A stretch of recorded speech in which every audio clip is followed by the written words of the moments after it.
Assalamualaikum dan salam sejahtera. So hari ini saya nak bincangkan perbezaan antara mitosis dan meiosis. So kita tengok dulu maksud mitosis. Okay, pembahagian sel yang menghasilkan sel yang sama dari segi genetik. Maksudnya kalau sel kuku, okay, sel induknya adalah sel kuku. So sel anaknya adalah sel kuku. So maksudnya bila pembahagian kuku, sel pada kuku, so dia tak akan jadi sel gigi. Maksudnya macam itulah.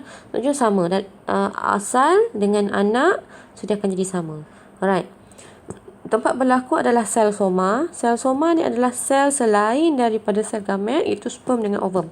Okay, maksudnya satu badan ni selain daripada sperm dengan ovum kita panggil sel soma.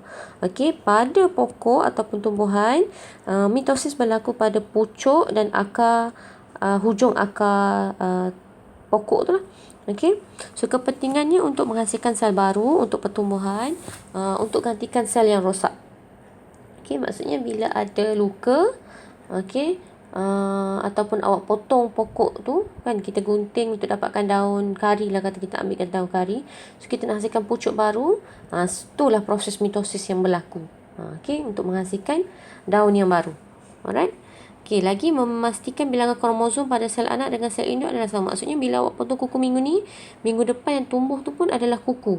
Okay, so sama lah, maksudnya bilangan kromosom yang sama, so kuku juga. Okay. Manakala untuk meiosis, alright, dia akan menghasilkan gamet dengan bilangan kromosomnya jadi separuh. Okay, contohnya macam sperm kan. So asalnya dia adalah 46 kromosom. So bila jadi sperm, dia akan jadi separuh daripada 46. So kita akan jadi 23 lah. So dalam sperm ada 23. Okay, apa saya tak nak conteng. Okay, so kalau dalam sperm ada 23, okay, dan dalam ovum pun sama, ada dalam ovum, okay, pun ada 23 kromosom. So bila kita ada proses persenyawaan antara sperm dengan ovum, so kita akan hasilkan sel anak yang nilai kromosomnya adalah 46. Okay, so 46 tu adalah manusia normal lah. Alright, so kita kena jadi separuh. Mitosis ni untuk hasilkan kromosom separuh daripada sel induk. So, kalau awak tengok proses meiosis dalam buku teks tu, sebab saya tak nak refer buku SPS sebab gambar rajah dia salah. Okey, so kita tengok dalam buku SPS. Okey, kalau awak tengok asal kromosom ada 4, sel induk, so sel anak dia akan jadi 2. So maksudnya separuh. Okey. So kalau manusia, okey, tempat berlaku proses meiosis adalah di ovari, adalah untuk perempuan, manakala testis ni untuk lelaki. Okey, so testis ni dia akan menghasilkan sperma, okey, manakala ovari dia akan menghasilkan ovum. So ni 23, yang ni pun 23 kromosom. So manakala kalau tumbuhan, okey, untuk jantan enter, bahagian enter, so betina bahagian ovari. So lower form dulu dah belajar ni, so tu pembiakan tumbuhan kan, kena ambil tahulah. Okey, so kepentingan meiosis adalah untuk menghasilkan gamet ataupun sel pembiakan untuk pembiakan, supaya manusia tu jadi manusia, dia tak jadi alien. Okey, supaya kita kekalkan 46 kromosom.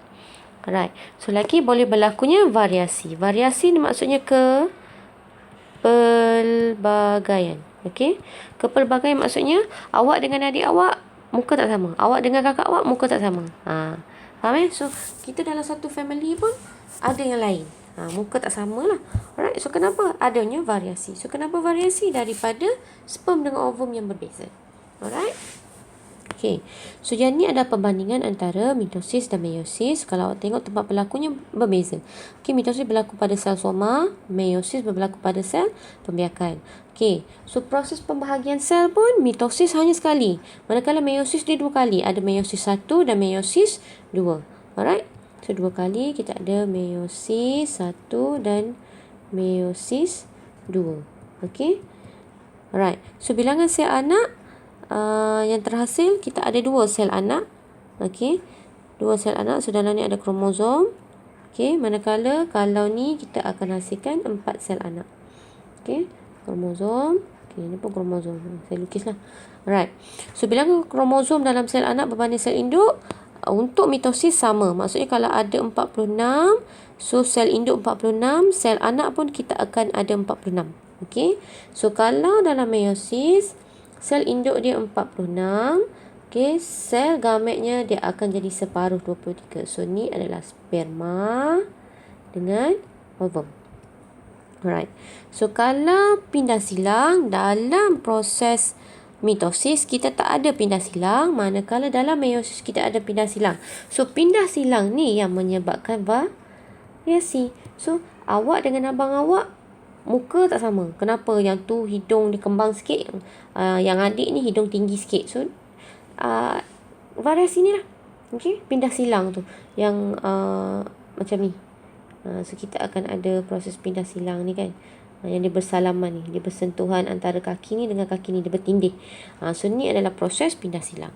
Okey. So, kandungan gen sel anak berbanding dengan sel induk. Gen ni maksudnya bilangan dalam kromosom tu lah. Okey. So, gen ni sama. Maksudnya kalau sel kuku lah untuk mitosis. Kalau meiosis dia berbeza. Okey. So, variasi untuk mitosis tak ada. Okey. Kalau kuku lah. Kalau rambut lah. Manakala kalau meiosis kita ada variasi. Sebab ada pindah silang. Okey. Boleh ya? Okey. Itu sahaja.